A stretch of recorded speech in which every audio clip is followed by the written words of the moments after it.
আপনারা মুনাফিকের লক্ষণ শুনেছেন, এই যখন কথা বলে, মিথ্যা বলে, ওয়াদা করে, খেলাপ করে, আমারও খেয়ানত করে, আর ঝগড়া লাগলে কি করে অশ্লীল বলে, এগুলো গ্রামের মুনাফিক, লুঙ্গি পরা মুনাফিক। আজকে তোমাদেরকে আমি একটা মুনাফিকের কথা বলি।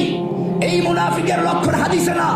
এই মুনাফিকের নাম দিয়েছেন স্বয়ং আল্লাহ সুবহানাহু ওয়া তাআলা। কোরআন বলছে ওয়াইদা কিলা লাহুম তাআলাউ ইলা মা আনজালাল্লাহু ওয়া ইলার রাসূল, এই লোকগুলো যারা দাবি করে কোরআন মানে, আসমানি কিতাব সব মানে, আল্লাহ মানে, রাসূল মানে, হজ করতে যায়, উমরা করতে যায়, কোরআন পড়া ছাড়া চাও খায় না, এই দাবি করে। কিন্তু যখন বলা হয় তাআলাউ, আসো, ইলা মা আনজালাল্লাহু ওয়া ইলার রাসূল, আল্লাহ তাআলা যে কিতাব নাযিল করেছেন এই কিতাবের দিকে এসো, ওয়া ইলার রাসূল, রাসূলের সুন্নাহ দিকে আসো, যেই কিতাব দিয়ে রাসূল দেশ চালিয়েছেন, যেই কিতাব সুন্নাহ দিয়ে আবু বকর শাসন করেছেন, যেই কিতাব সুন্নাহ দিয়ে ওমর অর্ধজাহান শাসন করেছেন, যেই কিতাব সুন্নাহ দিয়ে আলী শাসন, ওসমান শাসন করেছেন, সেই